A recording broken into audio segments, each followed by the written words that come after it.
Olá, bom dia, boa tarde, boa noite para quem está assistindo esse vídeo da Escola Bíblica da Igreja Batista aqui no Andaraí, Escola Bíblica de Verão. E com o objetivo de tratar o tema da igreja desse ano, né? Uma igreja relevante da angústia. Nós vamos tratar esses 4 domingos acerca do livro de Jó. Então, que a gente possa aprender através da palavra de Deus aquilo que o Senhor, nos ensina, nos guia, nos dirige nesses tempos difíceis. O livro de Jó. O livro de Jó, a aula 1, eu titulei como Conflito Cósmico. Qual é a grande pergunta? Haverá na Terra um homem fiel a Deus pelo fato dele ser Deus? Essa é a pergunta. Então, essa é a grande pergunta, que temos aqui. Será que o homem é fiel a Deus somente quando ele está sendo beneficiado? Foi essa a ideia que Satanás colocou, diante de uma Assembleia Celestial. Temos então aqui a estrutura literária do livro. A primeira parte, um prólogo em prosa, é uma narrativa, alguém contando sobre Jó. No capítulo 1 ao 2, e lá o epílogo, também em prosa, alguém narrando o fim da história de Jó. E entre esses dois períodos de prosa, nós temos então a parte poética do livro, que é a grande parte com mais capítulos. Jó é a maior poesia da Bíblia, podendo ser lida apenas pela iluminação do Espírito Santo. Uma literatura de sabedoria. Alfred Lord Tennyson foi um grande poeta. Ele considerou o livro de Jó como o maior poema dos tempos antigos e modernos. Esteticamente falando, Jó é a produção literária suprema do gênio dos hebreus. Isso aqui é uma citação. Eu achei interessante trazer essa citação para mostrar, que esse reconhecimento da obra de Deus, além do que nós como cristãos, buscamos, mas assim, o livro de Jó foi além, em termos de literatura. E aí, seguindo, eu tenho um pressuposto básico em Tiago 5,11, que diz: eis que temos por bem-aventurados os que sofreram. Ouviste qual foi a paciência de Jó, ou perseverança de Jó, e viste do fim que o Senhor lhe deu, porque o Senhor é muito misericordioso e piedoso. Eu quis, trazer para vocês uma citação do Novo Testamento, e esse olhar de Tiago, trazendo de volta aqui no Novo Testamento a figura de Jó, mas frisando o fim que o Senhor deu a Jó. E tudo isso interligado por uma visão de Deus muito misericordioso e piedoso, ou compassivo. Então a gente vê os questionamentos ao ver, poxa, por que Deus permitiu Jó sofrer tanto? Jó era um homem temente a Deus, um homem reto, enfim. Tiago diz que o Senhor é muito misericordioso e piedoso. E a gente vai entender ao longo desses estudos que é esse olhar, é esse Senhor que a gente vê no livro de Jó.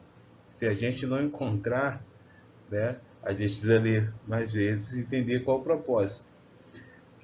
Então, esse fim que o Senhor lhe deu é uma chave importante. E quem o Senhor é? Ver o livro de Jó não é apenas ver pelo ângulo do sofrimento, mas também ver que o Senhor é muito misericordioso e compassivo. Deus sofre junto com aquele que sofre até que o fim desejado seja alcançado. Ou seja, a ideia aqui é que todo o trabalho de Deus com Jó, Deus sentia ali, Deus sabia que Jó, o que estava acontecendo com Jó. Não vamos antecipar. E outro princípio que eu acho importante, o princípio da filiação. Trazendo o livro de Romanos 8, 29, sabemos que Deus age em todas as coisas. Em todas as coisas Deus age. Para o bem daqueles que o amam. Dos que foram chamados de acordo com seu propósito. Por isso que está frisado. Então Deus age em todas as coisas, automaticamente ligado a um propósito que ele tem, um propósito eterno.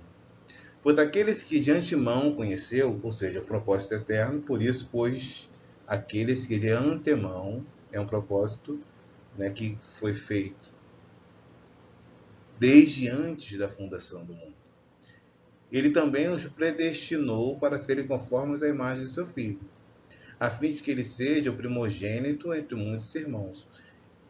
Ou seja, nós temos aí um trabalho de Deus no homem com vista ao propósito eterno de Deus. E para que isso aconteça, Deus vai agir em todas as coisas, para o bem. Voltando em Tiago, para o fim que ele quer. Esse é o propósito eterno de Deus.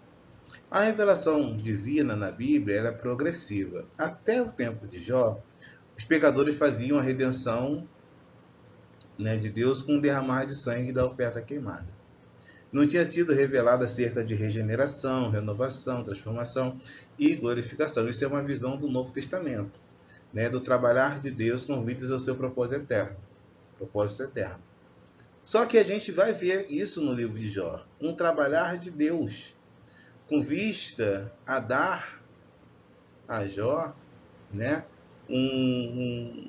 uma qualidade de entendimento acima do que ele tinha. Jó era um homem temente a Deus. Jó era um homem que buscava Deus muito bem com a revelação que ele tinha na época. E Deus transformou, porque Deus não queria somente um homem que fizesse tudo certinho. Deus queria um Jó que conhecesse a ele. E isso Jó só vai dizer lá no capítulo 42. Ele mesmo vai entender que se não fosse o plano de Deus, como ele diz lá, que os planos de Deus não podem ser frustrados, que ele não conhecia, apenas de ouvir, mas agora ele vê. Então esse trabalhar, esse Deus agindo em todas as coisas com vista ao seu propósito. E é isso que nós temos que aprender, que Deus tem um caminho, que ele tem um propósito em todas as coisas. E faz com que a gente, através da história de Jó, a gente começa a pegar esse fio, como que Deus permitiu que Jó passasse aquilo, para que lá no 42, ou seja, um homem que era íntegro e reto, ao passar pelo trabalhar de Deus, o trabalhar de Deus significa Deus permitisse que algumas coisas acontecessem, e nessa permissão Jó foi trabalhado, nesse redemoinho, essas coisas todas que acontecem no livro. E aí lá no final, Jó é um homem transformado espiritualmente. Havia um homem na terra de Uz, cujo nome era Jó. E este homem, íntegro e reto e temente a Deus, e desviava-se do mal. Jó 1:1. Uz, aí no mapa, é por vezes identificado como reino de Edom. Está aí no mapa em amarelo. A sudoeste da Jordânia e sul de Israel. Deus, em seu eterno coração, ou seja, Deus tem um propósito eterno. Um propósito que existe desde antes da fundação do mundo. Ele não tem uma relação direta com nenhum povo, nenhuma aliança terrena, uma aliança que ela é eterna, uma aliança que ele tem com o homem.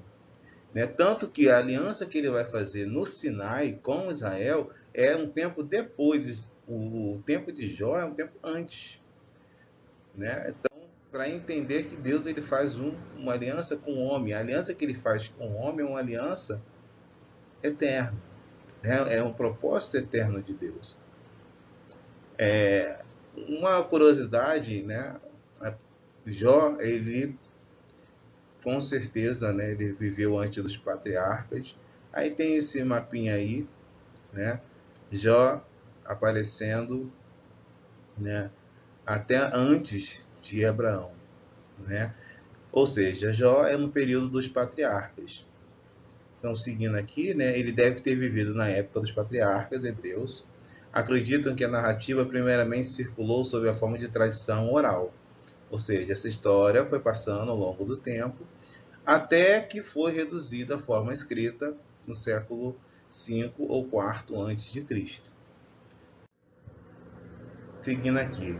Havia um homem na terra de Uz, cujo nome era Jó.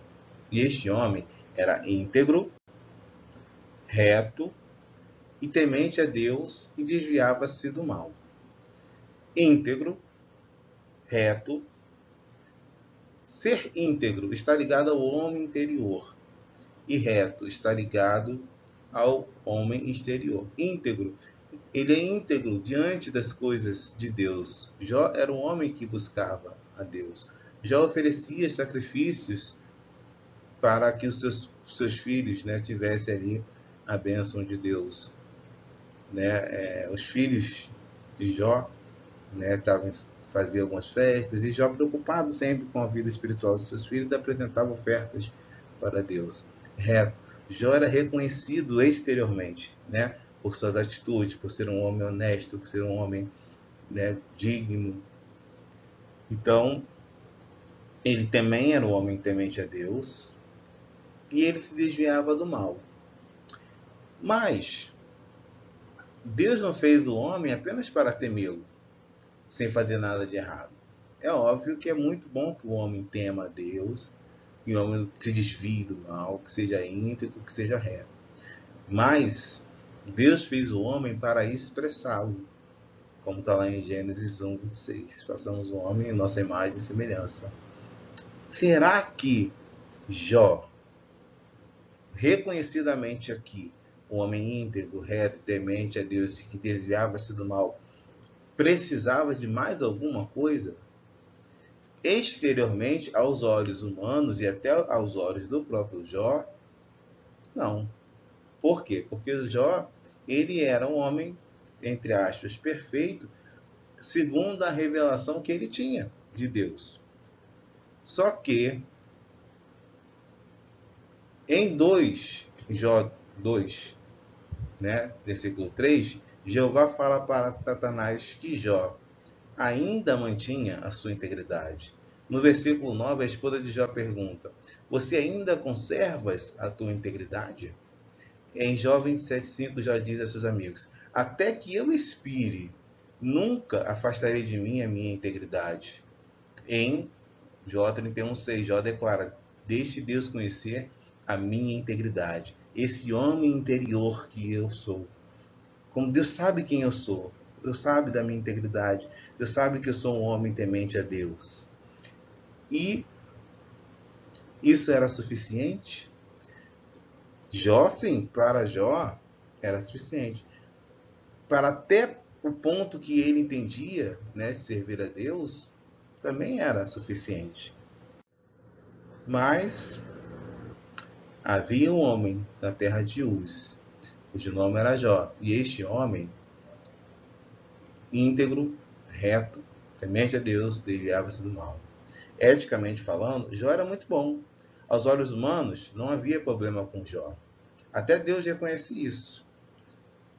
E para o propósito eterno de Deus, íntegro, reto, temente a Deus, desviava-se do mal, somente Deus sabia que Jó tinha uma necessidade.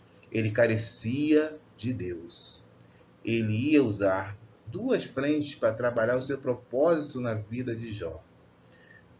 Ou seja, Deus tinha um propósito eterno. Jó era um homem que era reto, íntegro, temente a Deus, desviava-se do mal. Era um homem, eticamente falando, muito bom, aos olhos humanos também. Mas Deus sabia que no propósito eterno, e Deus trabalha conosco, com o homem, com vistas a esse propósito eterno, né? Ele sabia que Jó precisava ser trabalhado. E Deus permitiu que nesse caminho, nesse trabalhar, né, houvesse o sofrimento e a palavra de Deus, representado nesses dois redemoinhos. E aí começamos a falar desse conflito cósmico, o Ra-Satã. Jó 1,8. Reparou em meu servo Jó? Essa é a palavra que o Senhor disse a Satanás. Quando na Assembleia Celestial, né, Satanás vem e fala. Vamos dar uma lida aqui em Jó. Jó 1, versículo 6. Num dia em que os filhos de Deus vieram apresentar-se perante o Senhor, veio também Satanás entre eles. Então perguntou o Senhor a Satanás: de onde vens? Satanás respondeu ao Senhor e disse: de rodear a terra e passear por ela. Perguntou ainda o Senhor a Satanás: observaste meu servo Jó? Porque ninguém é na terra semelhante a ele, homem íntegro e reto, temente a Deus e que se desvia do mal. Então aqui nós temos Deus deliberando sobre o caminho dos mortais. Esses filhos de Deus apresentavam-se periodicamente diante do Pai para prestar contas. Aí tem uma citação de Rei, de Zacarias. Então teremos aí uma assembleia. Essa ideia, né, a Bíblia na forma escrita, ela foi, né, escrita por alguns estudiosos, dizem, né, na época do reinado de Dario, se eu não me engano, do reinado persa, e que o rei, ele pedia os satrapias, né, que governavam áreas, para prestar conta como que estava a situação do reino. Então, essa ideia de rei, então, quem escreve a narrativa tem essa visão, essa cultura de que existe um rei, em que há administradores que se apresentam diante do rei para prestar contas. Então, essa figura da cultura, né, da época, quando foi escrito o livro, para ele fazer essa narrativa, ele pegou um pouco dessa ideia e aí entende-se, né, que essa visão de que Deus, ele se reúne, né, com os anjos para que os anjos venham prestar contas, né? A gente sabe que Deus sabe todas as coisas, né? Aí Satanás compareceu diante de Yahvé para fazer seu relatório de atividades e ele tinha uma responsabilidade diante de Deus, o rei da corte. E ele vinha da onde? Ele vinha prestar contas da terra, do que acontecia na terra, porque Deus deu autoridade para Adão, para que Adão dominasse, e Adão obedeceu à voz da serpente. E aí, a partir disso, né, Satanás ele tem uma presença, né, diante da terra como alguém que tem o direito de estar aqui. Eu estou pegando aqui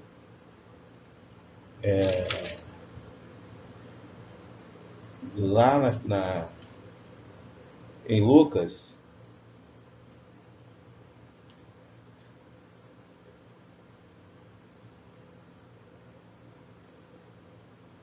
deixa eu ver aqui, quando ele fala lá em Lucas 4, versículo 6, disse-lhe o diabo para Jesus, na tentação do deserto. Disse-lhe o diabo: dar-te-ei toda esta autoridade e glória destes reinos, porque ela me foi entregue, e eu a dou a quem quiser. Então a ideia aqui é que Satanás rodeava a terra porque ele tinha recebido essa autoridade, uma vez que Adão, que tinha essa autoridade, obedeceu à serpente, essa autoridade, né, o diabo entende que ele tinha essa autoridade sobre a terra. E ele passava pela terra.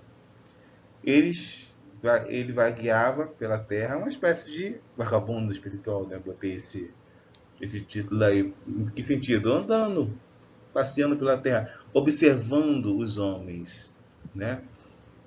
Interferindo aqui e ali, observando a loucura humana e rindo-se do que são esses loucos mortais, porque o homem fazia, né, a vontade dele.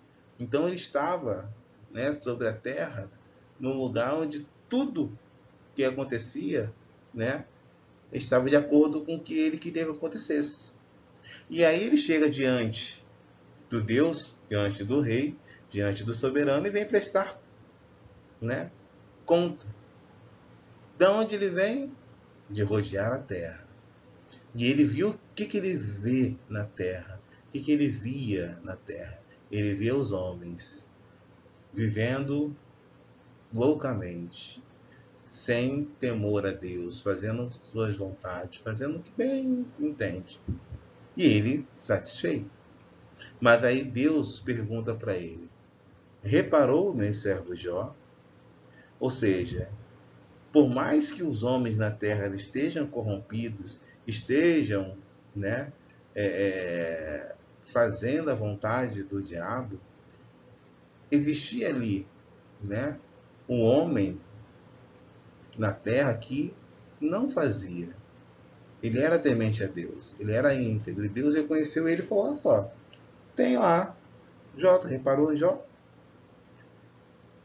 Um homem íntegro, um homem reto.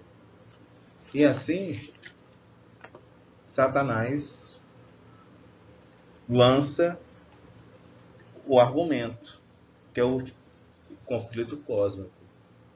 De onde vens? Satanás respondeu ao Senhor e disse: de rodear a terra e passear por ela. Como esses governadores das satrápias que vinham perante o rei, cada um governava uma satrápia e dizia: olha, aqui está assim, está funcionando assim. E aí Satanás ele vinha, né, a ideia é que Satanás rodeava a terra e ele via tudo o que acontecia aqui. E ele dizia: está tudo conforme o meu gosto. Mas aí Deus fala: mas reparaste, meu servo Jó? E Satanás lança o argumento: será que Jó não tem razões para temer a Deus? Respondeu Satanás. Jó, versículo 1, 9. Ou seja, ele fala para Yahvé.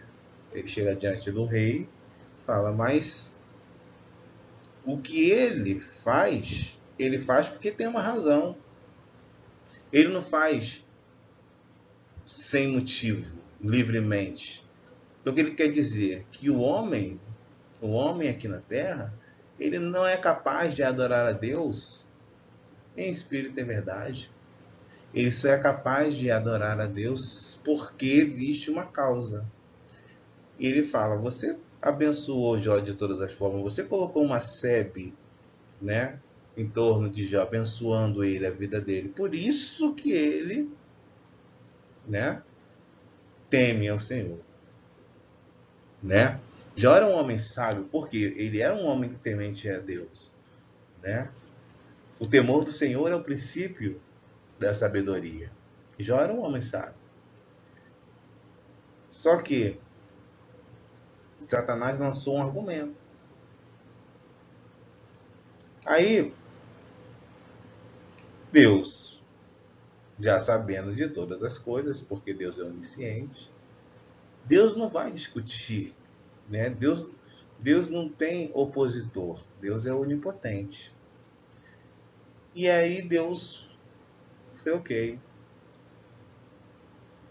Satanás, vamos ver a resposta aqui. Ele diz, versículo 9: então respondeu Satanás ao Senhor: porventura já debalde teme a Deus? 10. Acaso não cercaste com sebe a ele, sua casa, tudo o que tem?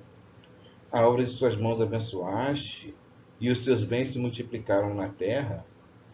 Estende, porém, a mão e toca-lhe em tudo quanto tem, e verás se não blasfema contra ti na tua face. E aí Satanás fala para o seu: estende a tua mão, né, e toca-lhe, né? em tudo quanto tem.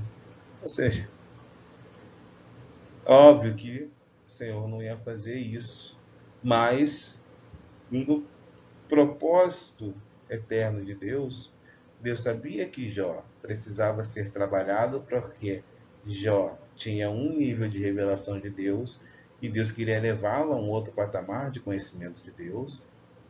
Jó era um exemplo no mundo espiritual, né? Nessa dimensão espiritual onde os anjos estão e aonde o próprio Satanás se apresentou. Jó tinha um reconhecimento até do próprio Deus de que era um homem íntegro, mas Jó precisava conhecer mais a Deus. Mas o problema de Jó não era temer a Deus, ele era um homem temente a Deus e Deus reconheceu isso. Só que o diabo ele lançou um argumento de que o homem só pode temer a Deus se Deus o abençoar. Só teme porque Deus abençoa, porque Deus faz, porque Deus... E se Deus deixar de fazer? E se não for? E se ficar doente? E se sofrer? E se perder tudo que tem? Aí Satanás fala, se perder tudo, não tem jeito. Vai blasfemar na tua face.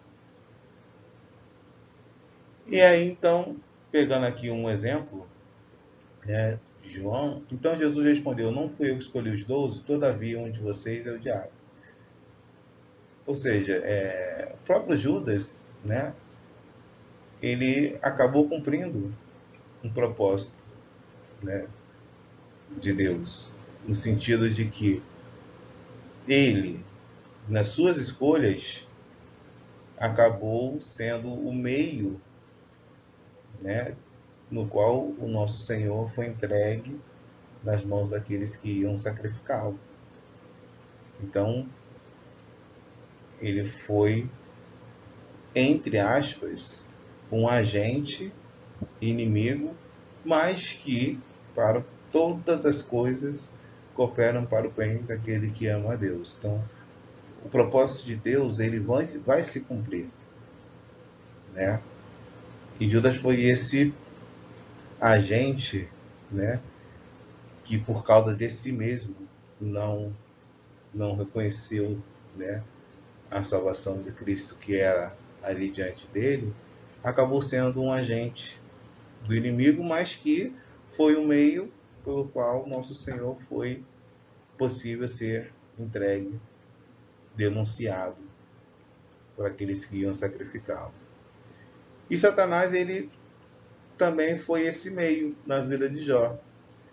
Deus usou a vida de Jó e essa permissão, né? Ele diz aqui, no versículo 12, diz o Senhor a Satanás, eis que tudo quanto ele tem está em teu poder, somente contra ele não estendas a mão. E Satanás saiu da presença do Senhor. Deus permitiu Satanás tocar em tudo que Jó tinha, porque ele diz que Jó representa o homem, né? O homem regenerado, né? Representa você que crê em Deus, vamos dizer assim. Ele só te ama porque você abençoa ele. É um ceticismo, né? Não é possível o homem adorar a Deus se você não tiver nada. É uma troca. E não é isso.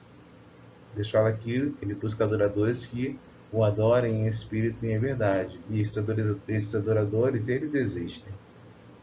E aí, será que Jó, se perdesse tudo, ou seja, Satanás, de acordo com o propósito eterno de Deus, havia uma necessidade de alguém, não para julgar, né, mas despojar Jó de tudo. E Satanás foi esse agente. Como Judas foi um agente na situação com Jesus, Satanás foi um agente para executar essa situação de despojamento de tudo quanto Jó tinha. E uma vez que Jó, tendo tudo despojado, aí o argumento de Satanás ia acontecer, ou não acontecer. Lembre-se que em 2 Coríntios 12, capítulo 12, versículos 7 a 9, Deus permitiu, né, que Paulo tivesse ali um espinho na carne, porque o propósito eterno de Deus com Paulo precisava se cumprir. E houve permissão de Deus. Então, é a mesma comparação aqui. 2 Coríntios 12, 7 a 9. Nós temos aqui: e, para que não me ensoberbecesse com as grandezas das revelações, foi-me posto um espinho na carne, mensageiro de Satanás, para me esbofetear, a fim de que não me exalte. Por causa disso, 3 vezes pedi ao Senhor que afastasse de mim. Então ele disse: a minha graça te basta, porque o poder se aperfeiçoa na fraqueza. De boa vontade, pois, mais me gloriei nas fraquezas, para que sobre mim repouse o poder de Cristo. Esse é o mesmo paralelo com Jó, né? O poder de Deus ia se aperfeiçoar na fraqueza de Jó. Jó, quando sofresse, passasse por todas as situações que ele passou, era Deus permitindo aquela situação para fortalecê-lo, né? Para trabalhar um Jó que apenas conhecia de ouvir, que apenas conhecia Deus através de oferecer a Deus um sacrifício de oferta queimada, para falar lá no 42 que ele agora era um Jó que conhecia Deus de ver, de ouvir Deus. Ou seja, de uma intimidade maior. Mas isso só é possível através do trabalhar de Deus, segundo o seu eterno propósito. Muitas vezes, o sofrimento e a perplexidade, ela chega com vistas a isso, essa possibilidade. Há de vir o exemplo de Paulo.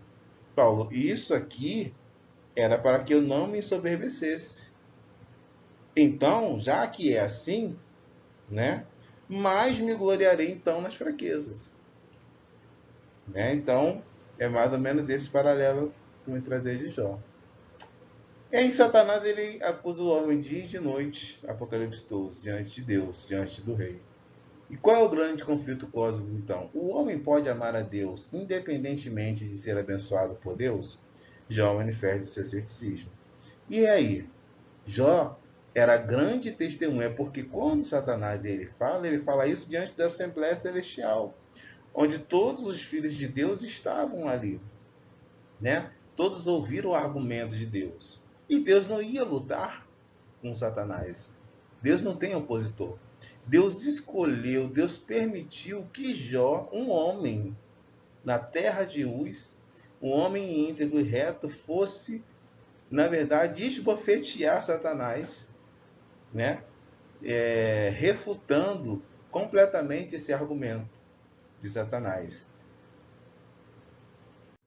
E aí nós temos a situação entre o céu e a terra estabelecida. A cena 1, a vida piedosa de Jó, bem como seus bens e a sua conduta são afirmados. Capítulo 1, versículo 1 a 5. Essa cena acontece na terra, ou seja, a vida de Jó.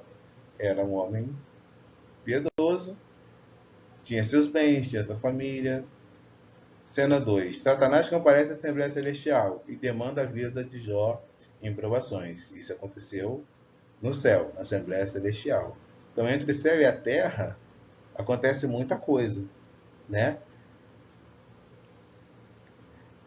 E nessa cena, quando ele pede, né, por provações, a cena 3 começa a tratar lá no capítulo 1, do versículo 13 ao 19, quando Satanás ele sai da presença de Deus, como está aqui no versículo 12, e Satanás saiu da presença do Senhor, e aí já vem no 13. Sucedeu em um dia em que os filhos e as filhas comiam e bebiam vinho na casa do irmão primogênito, veio um mensageiro a Jó e lhe disse: os bois lavravam e as jumentas pasciam junto a eles. De repente, sobre eles deram os sabeus e os levaram e mataram os servos a fio de espada. Só eu escapei para trazer a prova. Versículo 16. Falava este ainda quando veio um outro e disse: fogo de Deus caiu do céu e queimou as ovelhas, só que não era fogo de Deus, né? Mas eles não tinham esse entendimento de que não era de Deus, né? E fogo de Deus caiu do céu e queimou as ovelhas e os servos e os consumiu. Só eu escapei para trazer-te a nova, que não era boa nova, né? 17. Falava este ainda quando veio outro e disse: Dividia os caldeus em 3 bandos, deram sobre os camelos, levaram e mataram o servo, a filha de espada, só eu escapei para trazer-te a nova. E também este falava ainda quando veio outro e disse: Estando teus filhos e tuas filhas comendo e bebendo vinho, em casa do irmão primogênito, eis que se levantou grande vento do lado do deserto e deu nos 4 cantos da casa, a qual caiu sobre ele e morreram. Só eu escapei para te trazer-te a nova. E aí veio, na cena 3, 2 calamidades naturais: fogo do céu e ventos do deserto, ou seja, o mal natural sobreveio, assolando os bens e destruindo também a família de Jó, né?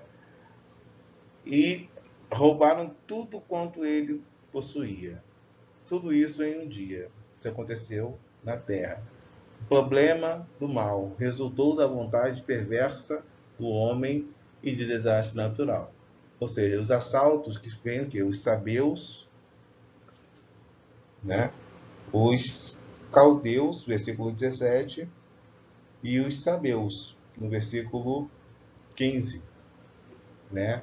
O homem, na sua perversidade, ele faz o mal, né? Esse é o problema do mal moral, do mal do homem. E também o desastre natural, né? Fogo do céu e vento. Mas Jó, até aquele momento, ele tinha saúde. A mente dele talvez já estivesse angustiado, com certeza está, por ter perdido sua família, seus filhos. Os filhos que ele apresentava ofertas, né, em favor dos seus filhos. E esses filhos sofreram, né, e morreram. Só que a saúde de Jó estava boa. A mente dele, talvez, sim, estava angustiada. E aí a cena 4, que foi a resposta de Jó, né? Qual foi a resposta de Jó? Vamos ver. Versículo 1, capítulo 1, versículo 20 e 21. Então Jó se levantou, rasgou seu manto, rapou a cabeça, lançou-o em terra e adorou. Ou seja, por toda a perplexidade, e Jó respondeu o quê? Ele adorou, ele não blasfemou na face de Deus. E versículo 21. E disse: Nu saí do ventre da minha mãe, e nu voltarei. O Senhor o deu, o Senhor o tomou. Bendito seja o nome do Senhor. Em tudo isso Jó não pecou, nem atribuiu a Deus falta alguma. Então aquele conflito, o grande conflito cósmico era na Assembleia Celestial, diante de todos aqueles filhos de Deus, ou seja, aqueles anjos que estavam ali e ouviam aquele argumento. Deus, como Deus não guerreia, né, com criatura, né, Satanás é criatura. Ele é Deus, Deus é Deus. Então Deus permitiu.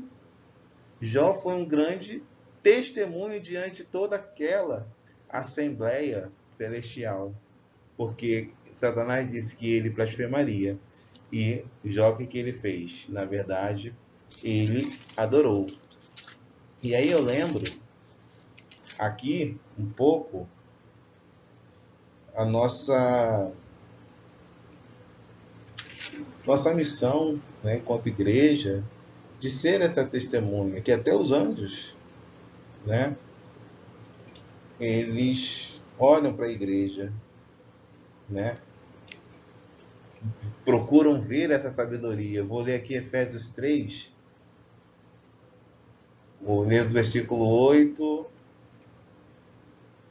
ao 10. A mim, menor de todos os santos, me foi dada esta graça de pregar aos gentios e o evangelho das insondáveis riquezas de Cristo, e manifestar qual seja a dispensação do mistério, desde os séculos, oculto em Deus que criou todas as coisas.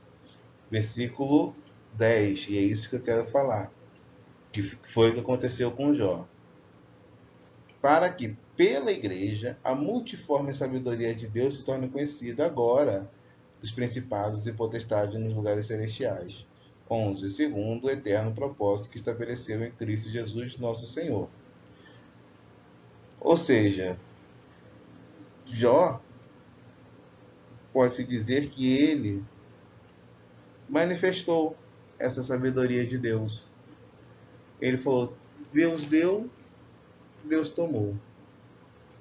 Não diretamente Deus, né? Mas Deus permitiu.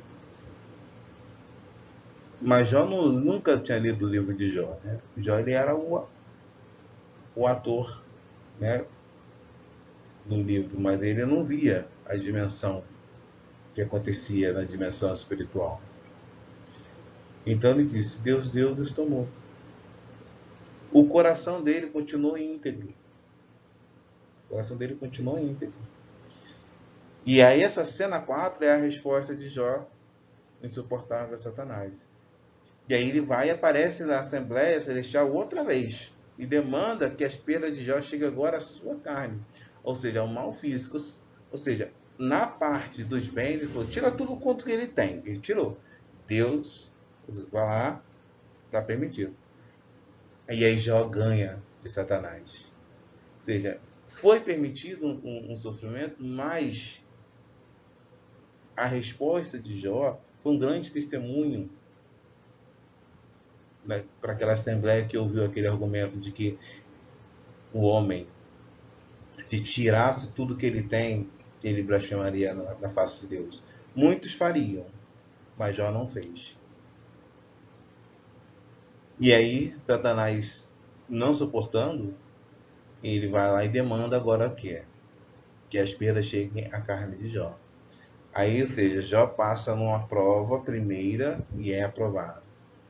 E ele é permitido, né, que ele fosse tentado num outro nível, agora físico. E Deus sabia quem era Jó. Né? Ao permitir, Deus sabe todas as coisas. E ele permitiu. Por causa do fim. Lembra lá do Tiago 5,11? Por causa do fim que ele daria. E o fim não era só uma questão material. Era esse trabalhar na fraqueza que Paulo fala. Então, agora me gloriarei mais na fraqueza. Né? E Jó vai entender isso só no final do livro. E no céu, Deus chama Satanás para ver o caso esplêndido de Jó. Aí vamos aqui lá no 2, ele diz assim: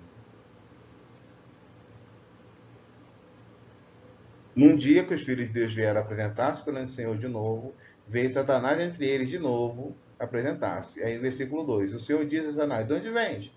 Respondeu Satanás ao Senhor: de rodear a terra e passear por ela. Ou seja, tu vejo um negócio lá, todo mundo faz o que eu quero, todo mundo me adora, tal. Aí Deus pergunta de novo a Satanás: observaste meu servo Jó? Ou seja, ainda há na terra alguém que teme a mim.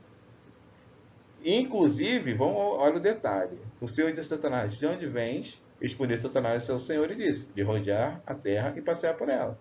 Perguntou o Senhor a Satanás, capítulo 2, versículo 3. Observaste meu servo Jó? Porque ninguém há na terra semelhante a ele, homem íntegro e reto, temente a Deus, e que desvia do mal. Ele conservou a sua integridade, ou seja, o interior dele ainda tá conservado. Embora me incitastes contra ele, ou seja, Satanás, ele falou para o Senhor: estende a tua mão. Deus não causa mal, né? Deus livra do mal. Agora, no seu propósito eterno, ele pode permitir que o mal aconteça, mas com uma finalidade maior, que é o propósito eterno dele. E isso serve de um grande testemunho. E aí ele fala: ele conserva a sua integridade, embora me incitaste contra ele para o consumir sem causa. Ou seja, Satanás, ele incita, quando ele fala lá no capítulo 1, versículo 11, estende, porém, a mão e toca-lhe em tudo quanto tem, verás que não blasfema contra ti. Ele incita, né, a Deus a consumir, só que não havia causa. Porque o próprio Senhor reconhece isso. Então, Deus ele está permitindo que as coisas acontecessem com Jó, mas ele sabe quem é Jó. Ele sabe qual é o limite de Jó, mas também ele sabe que Jó precisava conhecer a ele num outro nível. Né? E Satanás ia ser, né, um agente, assim como os amigos de Jó, que ia participar desse trabalhar de Deus, dessa permissão de Deus, que trabalharia essa fraqueza de Jó, mas que no final Jó vai olhar para essa fraqueza e vai se gloriar nela. Por quê? A partir dessa experiência, Jó conhecerá a Deus de uma forma que ele não conhecia. E aí o Satanás ele fala, agora é o seguinte, deixa eu tocar no físico. Né? Enquanto o mal está fora, né, a gente sofre, a gente se compadece, mas quando o mal vem em nós, na nossa carne, aí ele disse pele por pele. Aí ele fala, ele vai dar tudo para salvar sua vida. Aí Deus restringe. Deus tinha um plano para o sobrevivente. Deus fala para ele, ok, beleza. Capítulo 2, versículo 4. Então Satanás respondeu ao Senhor, pele por pele.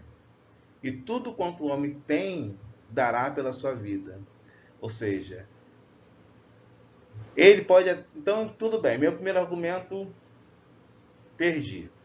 Mas a própria vida, não.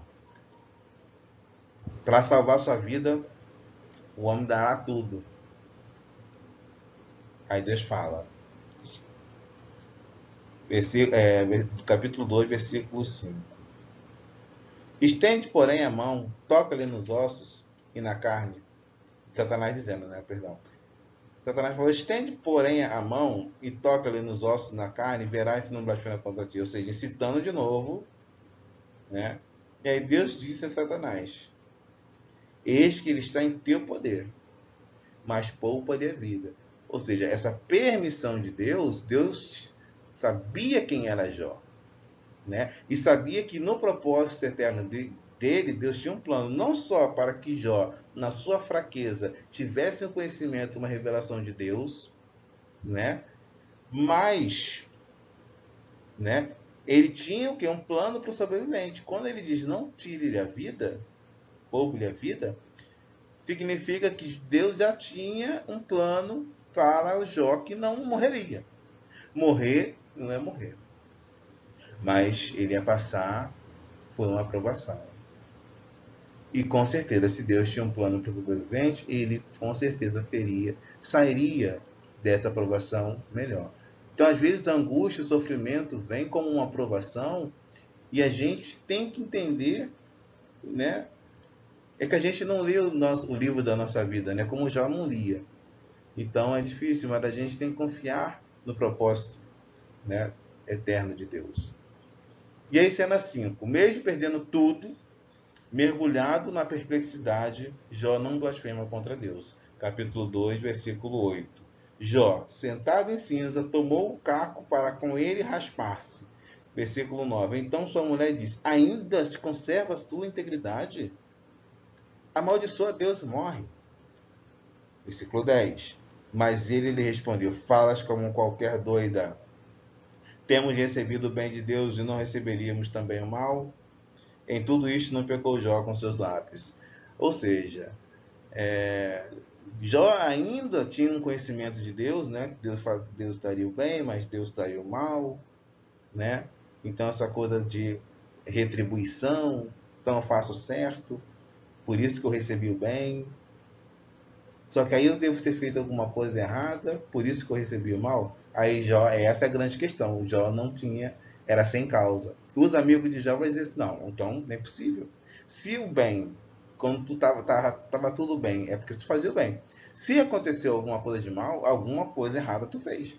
E aí vai ser o grande trabalhar de Deus em Jó. O Jó vai falar, mas eu sei que eu não fiz. Eu sei que eu sou íntegro, eu sei que eu mantive a minha integridade. E mesmo assim o mal sobreveio. E aí é essa fraqueza que Jó tinha e que vai ser trabalhada por Deus. Mas até aqui, nesse momento, Jó Ele adora a Deus no pó e não cede à amargura. Ele sofreu na parte, né, exterior, perdendo tudo que ele tinha, inclusive os filhos, sofreu na pele. E todo aquele argumento que o Satanás lançou diante da Assembleia Celestial, ele foi refutado e já foi um grande testemunho de que, olha só, mesmo fisicamente sofrendo, o homem pode ser um adorador. Cena 6. Sabendo de seus males e perdas, alguns amigos de Jó decidiram visitá-lo. E aí, nesses diálogos, que a percepção da dor se expressa no livro. É quando Jó vai começar a analisar a sua própria dor, né? Mas o que temos então? Jó lida com o ataque exterior de Satanás. E depois Jó vai lidar com esse trabalhar interior que Deus permitirá acontecer. Até o capítulo 2 é o quê? Satanás atacando. Tanto que depois do capítulo 2 em diante não se fala mais de Satanás no livro de Jó. Por quê? Satanás foi vencido pelo testemunho de Jó. Todos os argumentos que o inimigo trouxe contra o homem, Satanás venceu. E a gente, neotestamentário, toda a acusação, tudo aquilo que se levanta contra o homem diante de Deus, nós temos o nosso Redentor, o nosso Salvador, que nos redimiu, o nosso advogado. Então Satanás, ele já lá em Jó, antes de haver Israel, antes de haver a antiga aliança, antes de haver Cristo, ele foi esse grande testemunho. E aí Satanás, como diz Tiago, resistir ao diabo e ele fugirá de vós. Ele saiu. Ou seja, Jó teve esses dois grandes testemunhos diante do mundo espiritual, sem ele ler o livro de Jó. E sem ele ter uma revelação plena do propósito de Deus, né? Só que Deus tinha um propósito eterno com Jó. E esse propósito precisava ser trabalhado. E para esse caminho foi permitida a dor. Esse conflito cósmico entre Jó e Satanás, né? Como Satanás não luta com Deus, Deus não tem opositor, Deus permitiu um simples homem na terra de Uz, vencer Satanás e suas argumentações contra o próprio homem. Deus só falou, estou aqui, então vá lá. E Jó, maravilha. É esse olhar do livro de Jó, não só olhar o livro de Jó como um sofrimento, mas esse olhar do livro de Jó, de que homem é esse que consegue calar Satanás diante da Assembleia Celestial? Como ele solucionou o conflito cósmico? Na dor, ele rasga as suas vestes, raspa a cabeça, ele se indigna, se lança por terra, ou seja, a perplexidade está ali, ele está angustiado, ele está mais adora a Deus. Fica uma lição para a gente. Você lembra lá que em Efésios a gente leu que a multiforme sabedoria será conhecida de principados e potestades nos lugares celestiais? Vou ler aqui de novo. A igreja tem esse papel. A gente tem que reconhecer nosso propósito eterno. Efésios, capítulo 3, versículo 10. Para que, pela igreja, a multiforme sabedoria de Deus se torne conhecida agora dos principados e potestades no lugar celestial. É pandemia, é Covid, não importa. A igreja, ela tem a multiforme sabedoria para mostrar, inclusive, nessa dimensão cósmica, nessa dimensão celestial, onde estão os principados e potestades, que ele pode ser como Jó foi. Isso, Jó, numa revelação menor. Ainda mais da igreja, né? Porque já temos o Cristo Salvador. Muito mais se espera da igreja num tempo de angústia. E aí, sim, Jó rasga suas vestes, raspa sua cabeça, se lança por terra e adora a Deus. Outra, Jó diz que Deus deu e Deus tomou. Ele não blasfemou. Tudo bem que ele não tinha o conhecimento pleno do que estava acontecendo. Para ele tinha sido Deus que tinha dado, tinha tomado. A dele não blasfemou contra Deus. Ele falou assim, se Deus deu, Deus tomou. Esse aqui é um ponto importante, né? A gente tem que entender quem é o Deus que a gente serve, né? Nós não temos um Deus voluntarista, Deus deu, Deus tomou, né? Em que sentido? Como ele tem o poder, ele faz como ele quer. Então, quer que sofra, então sofra. Sofre por quê? Porque eu quero, eu tenho o poder, eu faço. Não. Deus sempre tem um bom propósito. Lembra sempre que a nossa chave de interpretação bíblica é Tiago 5,11. Deus é muito misericordioso e piedoso. E Deus para dar o fim que lhe desejasse. Ou seja, Deus ele tem um propósito e ele trabalha, e esse trabalhar de Deus revela um Deus misericordioso e piedoso. Não um Deus voluntarista. Eu sou Deus, eu faço. Como eu sou Deus, se eu quiser. Às vezes a gente acontece uma tragédia, a pessoa fala, foi vontade de Deus, Deus permitiu. Como se Deus, se ele quiser afligir, ele aflige, se ele não quiser, ele não aflige. Não, Deus ele tem poder para fazer o que ele quiser, mas não compete com o atributo desse Deus, um Deus voluntarioso, um Deus que, então posso, eu faço e aconteço. Não, Deus ele faz com propósito. Isso é amor, isso é misericórdia. O trabalhar de Deus com Jó não era por puro voluntarismo. Ele permitiu Jó ser uma grande testemunha na dimensão espiritual. E também ele permitiu um trabalhar de Jó, para que Jó, que apenas o conhecia de ouvir, passasse a conhecer a ele de ver. 3. Jó não pecou nem atribuiu a Deus falta alguma. 4. Jó responde à reação escarnecedora de sua esposa. Fala como qualquer doida. Não temos recebido o bem de Deus, não receberíamos também o mal. Ou seja, Jó está sempre envolvido com Deus nas suas reações, mas a gente vê que o conhecimento de Jó não era pleno, né? Jó não pega com seus lábios. 5. E 6. Em sua visita, os 3 amigos choraram, rasgaram suas vestes, sentaram com ele 7 dias e 7 noites, e não lhe diziam palavra alguma. E aí vem algumas questões, né? Primeiro que a gente precisa entender, Jó não lia o livro de Jó. Ele era a própria história. A Bíblia diz que nós somos cartas vivas. Você não sabe. Você não está lendo o seu livro. E às vezes você passa pela dor, pela angústia, pela perplexidade, pelo sofrimento.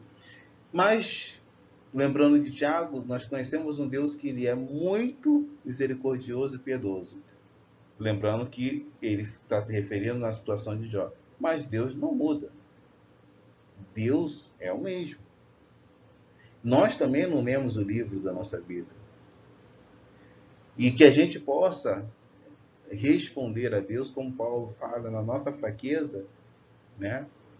Então vou me gloriar nela, mas que eu possa, né? Vamos ver aqui 2 Coríntios 12, 7, que eu possa ter no meu coração o mesmo sentimento que Paulo teve aqui em 2 Coríntios. Ou,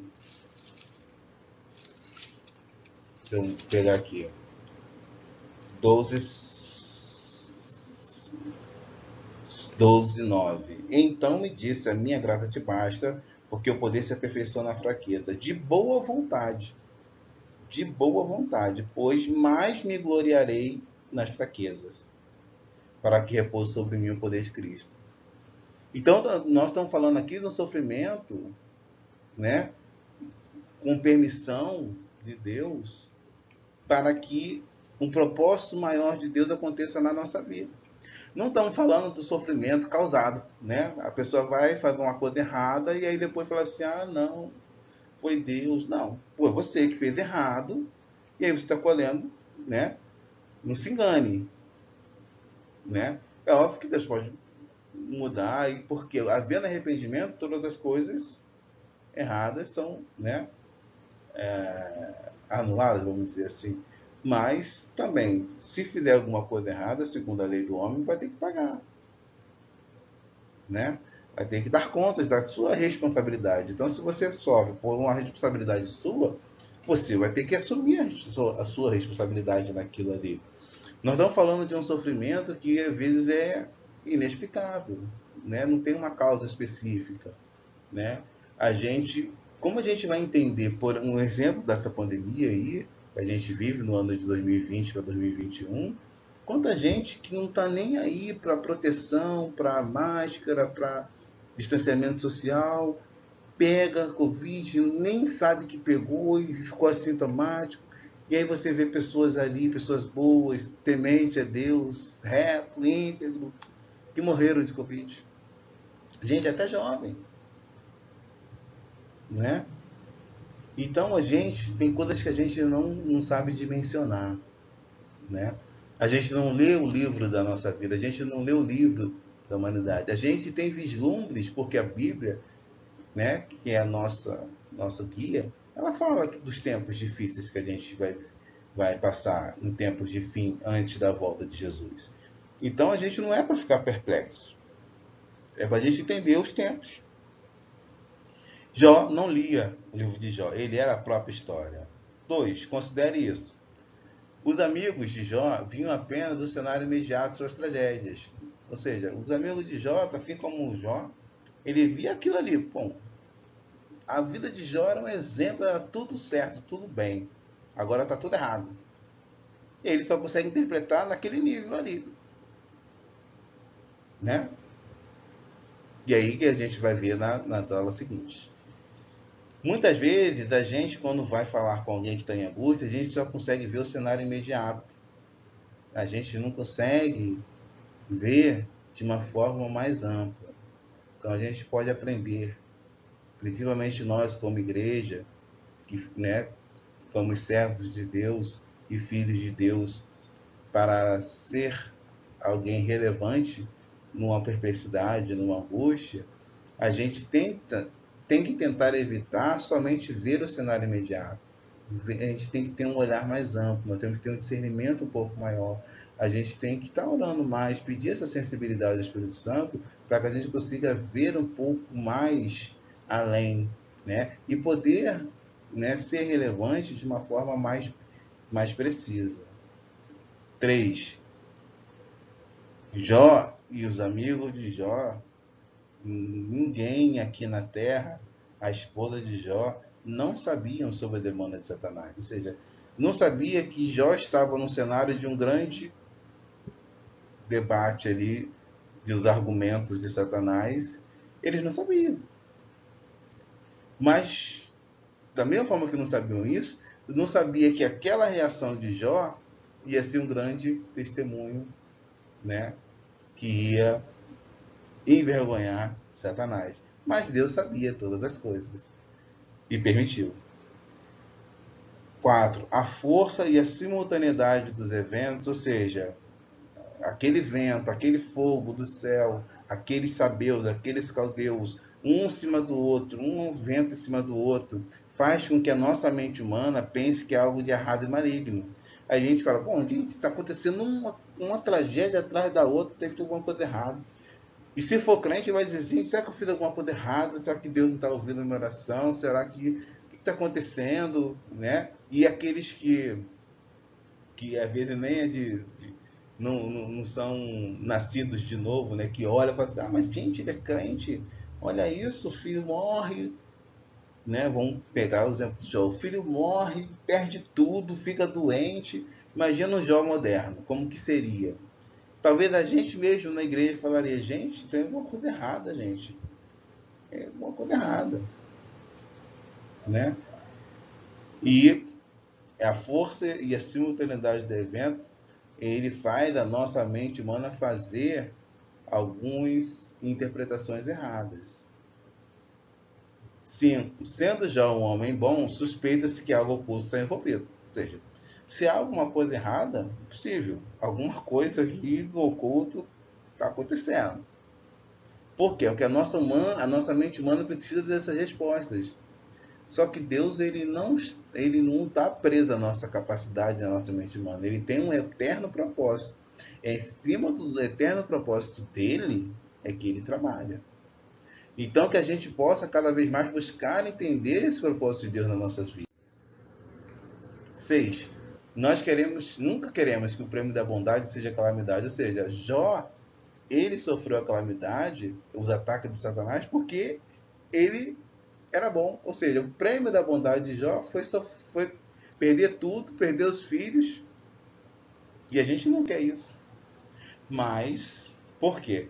Romanos 8 diz: sabemos que todas as coisas cooperam para o bem daqueles que amam a Deus, daqueles que são chamados segundo o seu propósito. Mas a gente só entende que sabemos que todas as coisas, a gente coloca ali assim, que a gente sabemos, nós sabemos que todas as coisas boas cooperam para o bem. Mas não está escrito todas as coisas boas. E se for uma coisa ruim, cooperando para o bem daquele que ama a Deus, daqueles que são chamados segundo o seu propósito? Era o caso de Jó. As coisas mais que aconteceram na vida dele era para o bem dele, que era temente a Deus, e que, segundo o propósito eterno de Deus, Deus permitiu para que Jó, no capítulo 1, que conhecia Deus num nível, fosse um outro Jó, no capítulo 42, que vai conhecer Deus num outro nível. Só que o caminho não foi as coisas boas. 7. Você seria capaz de ver amor e graça naquela calamidade? Fica a pergunta para você. 8. Você veria a possibilidade de uma terapia de ascensão espiritual, mesmo que isso, ou seja, um trabalhar de Deus, né? Como ele fez com Jó, que apenas conhecia ele no nível e vai conhecer ele num outro nível quando chegar no 42. Você veria isso, uma possibilidade disso estar acontecendo, mesmo que isso implicasse para você perdas materiais, familiares, e um levante de suspeições sobre o ser objeto da tragédia, ou seja, mesmo que as pessoas olhassem para você e falassem, bom, esse cara aí deve estar alguma coisa errada para ele estar sofrendo assim, porque é o que vai acontecer com as suspeitas dos amigos de Jó sobre Jó. Ou seja, como que você veria isso, essa possibilidade de trabalhar de Deus, ou seja, Deus está trabalhando na minha vida, mas mediante perdas materiais, familiares, e ainda permitindo, né, essas suspeições que haveriam de acontecer com os amigos de Jó. Ou seja, a nossa capacidade, né, de conhecer e interpretar todas as coisas é um pouco limitada. Principalmente se você estiver na angústia, na dor. Então, o que a gente pode aprender no livro de Jó é voltar em Tiago 1,5. É lembrar que Deus é misericordioso e piedoso. Ele tem um propósito eterno para cumprir. E ele vai cumprir esse propósito dele.